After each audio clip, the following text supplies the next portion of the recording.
Untuk itu, dengan segala kerendahan hati, kami mengucapkan permohonan maaf atas perbuatan yang menyakiti hati masyarakat.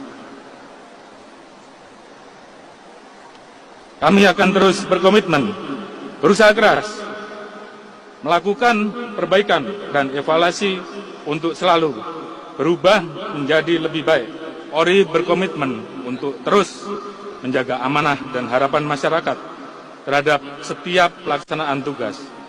Sebagaimana pesan Bapak Presiden Republik Indonesia yang selalu tertanam di hati, bahwa polisi bukan sekedar profesi, tetapi sebuah jalan untuk mengabdi.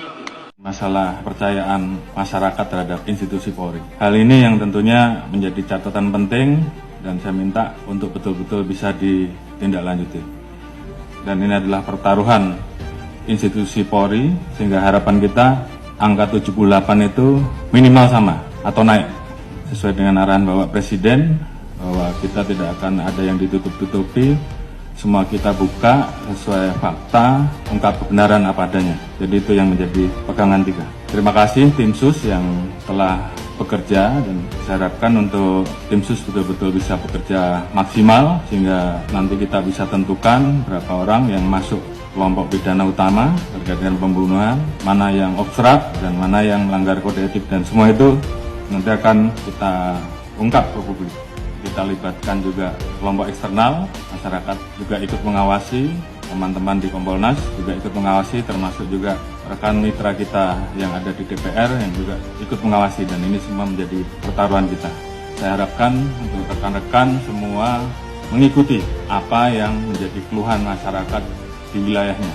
Beberapa hal yang menjadi catatan yang saya tidak akan memberikan toleransi. Kalau masih ada yang kedapatan, pejabatnya saya copot. Saya tidak peduli apa itu Kapolres, apakah itu Direktur, apakah itu Kapolda, saya copot. Demikian juga di Mabes juga sama, tolong betul-betul diperhatikan. Kemudian hal-hal yang menjadi keluhan masyarakat dan dilaporkan,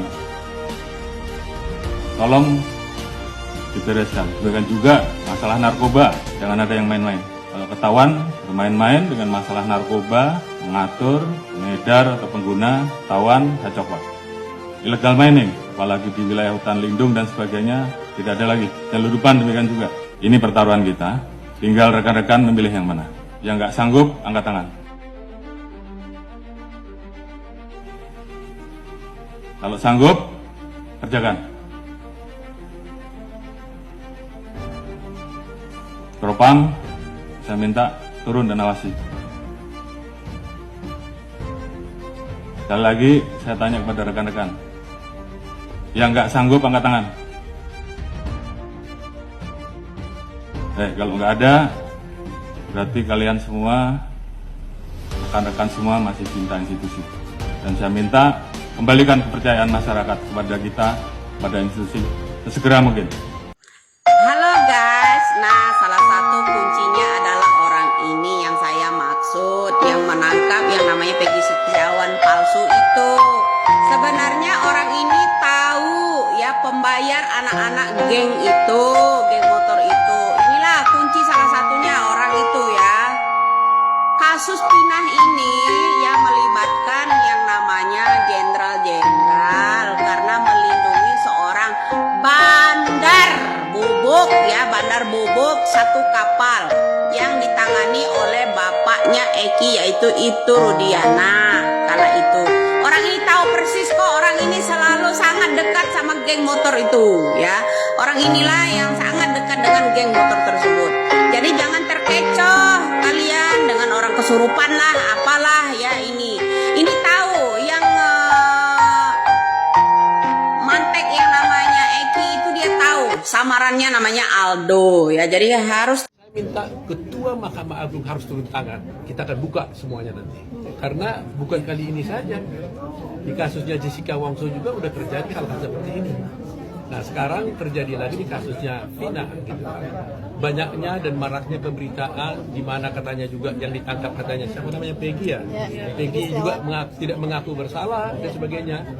Nah kita terus terang aja sebagai organisasi terbesar di Indonesia, memang akan memberikan perlindungan hukum kepada semua anggota kita kalau dia mendapat tekanan apapun gitu.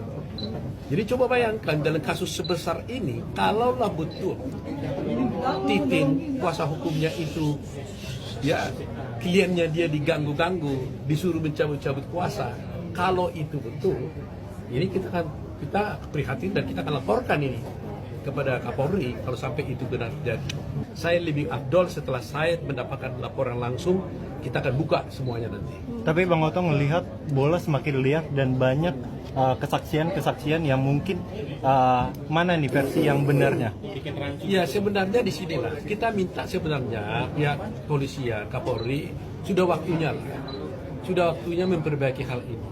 Ya, kalau yang dilaporkan selama ini benar bahwa ada kesalahan penanganan perkara, maka sebenarnya tidak hanya Kapolri yang menjadi sasaran kita, yang menjadi perhatian kita. Pengadilan pun ini menjadi pertanyaan, ya kan? Meskipun ada kesalahan di baik pihak kepolisian, tapi pengadilan kan nggak boleh salah, gitu.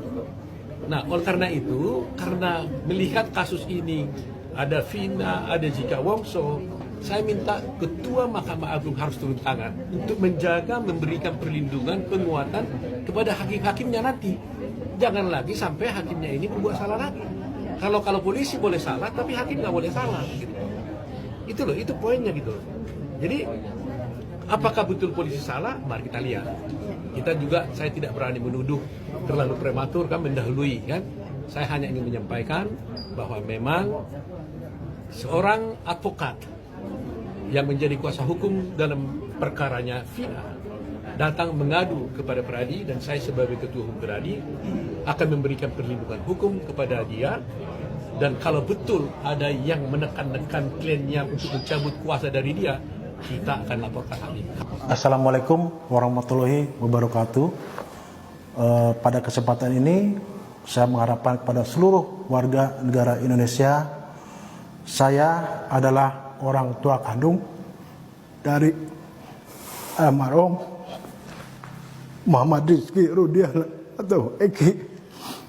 Saya mohon kepada seluruh warga negara Indonesia agar jangan membuat kami lebih sakit. Eki adalah anak kandung kami yang mana menjadi korban daripada kelompok-kelompok yang kejam. Saya tidak diam. Saya terus berupaya dan bekerja sama dengan reskrim. Terbukti beberapa begitu kami amankan, dan sisanya sedang kami perjuangkan untuk dilakukan pengungkapan. Sekali lagi saya mohon doa, mudah-mudahan orang-orang yang telah mengambil nyawa anak saya bisa segera terungkap. Dan sekali lagi saya mohon kepada seluruh warga negara Indonesia agar jangan berasumsi atau memberikan statement-statement yang akan mungkin lebih membuat kami sakit. Kami cukup yang mengalami selama 8 tahun saya berupaya untuk sabar, dan saya mohon agar seluruh Indonesia bisa mendoakan anak saya